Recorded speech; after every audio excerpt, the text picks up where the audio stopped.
Assalamualaikum warahmatullahi wabarakatuh. Tuan-tuan, saudara-saudara, ibu-ibu dan bapak-bapak yang sudi mendengarkan keterangan agama yang saya berikan di dalam kaset ini. Moga-moga Tuhan melimpahkan, mengurniakan rahmat dan nikmat-Nya kepada kita semuanya. Saya akan membicarakan suatu ayat yang bertemu di dalam surat Al-Baqarah. Bunyinya, Allahu waliyul ladzina amanu yukhrijuhum minadh dhulumati ilan nur. Walladzina kafaru awliya'uhumut taghut yukhrijunahum minan nuri ila dhulumat. Artinya, Allah adalah menjadi pemimpin bagi orang-orang yang beriman, orang yang mempunyai kepercayaan yang teguh. Dan Allah, apabila orang itu telah betul-betul menganggap Allah menjadi pemimpinnya, Allah pun menjamin mengeluarkannya daripada gelap gulita kepada terang benderang. Gelap gulita kebodohan kepada kecerdasan. Gelap gulita kehidupan tak tentu arah kepada tujuan yang sejati. Sebaliknya, orang yang kafir yang tidak percaya kepada Allah, maka sebaliknya yang terjadi, daripada terang benderang, dia akan dipimpin oleh taghut, oleh kekuasaan yang bukan bersandar kepada Allah. Kekuasaan hanya dikendalikan oleh setan. Kekuasaan yang demikianlah yang akan mengeluarkannya daripada terang benderang kembali ke dalam gelap gulita.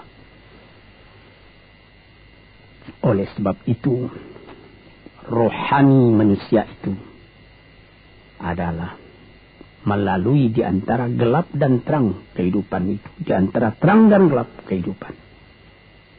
Kalau sekiranya jasmani kita, kalau sekiranya badan kita yang lahir ini diberi cahaya oleh matahari yang terbit di waktu pagi, yang terbenam di waktu sore, rohani kita pun diberi juga terang oleh suatu yang lebih terang dari matahari, yaitu petunjuk dan hidayat Tuhan.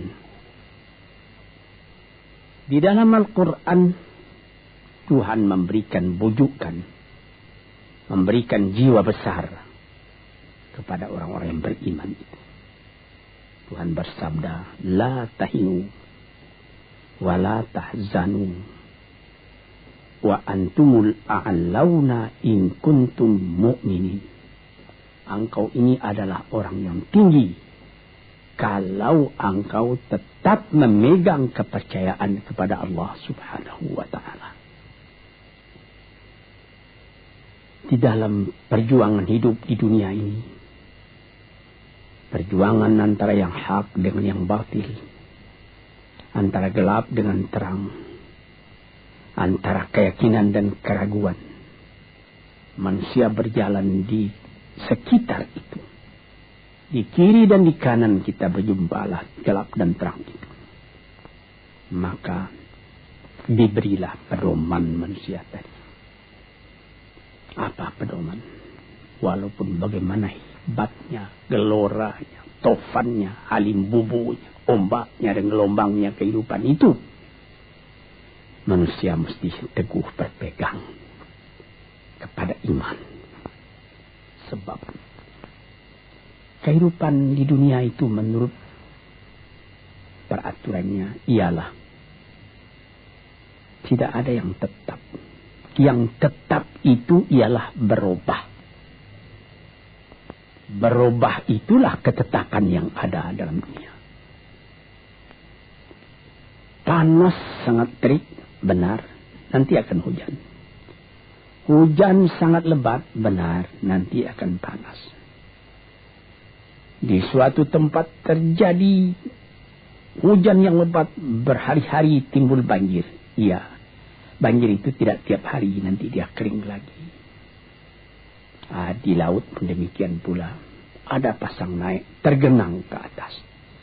Besok pagi air itu sudah kering lagi, surut pasang. Begitulah kehidupan di dunia itu.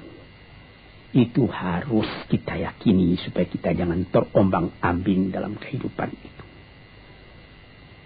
Kalau kita sudah mulai terombang-ambing, tahu-tahu walaupun bagaimana terangnya hari, gelap timbul dalam jiwa kita sendiri.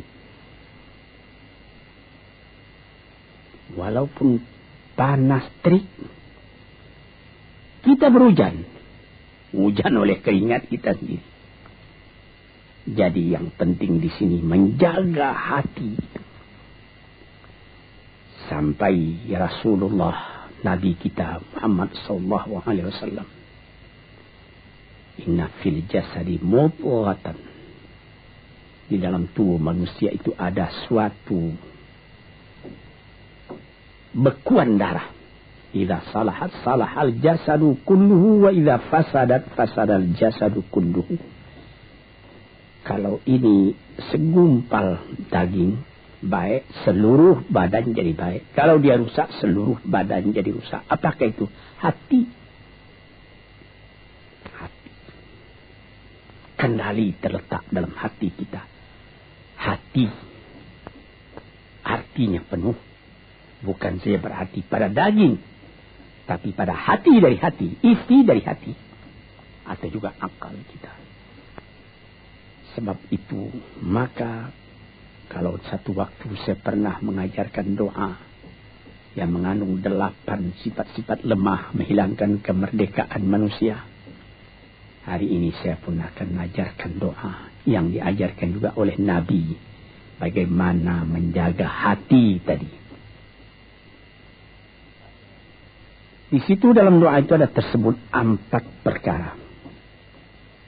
Apa disebut? Allahumma inni a'udzubika min qalbin la yakhsha'u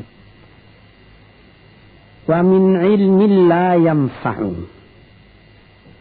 wa min nafsin la tashba'u wa min du'a'in la yusma'u. Jadi 4 perkara.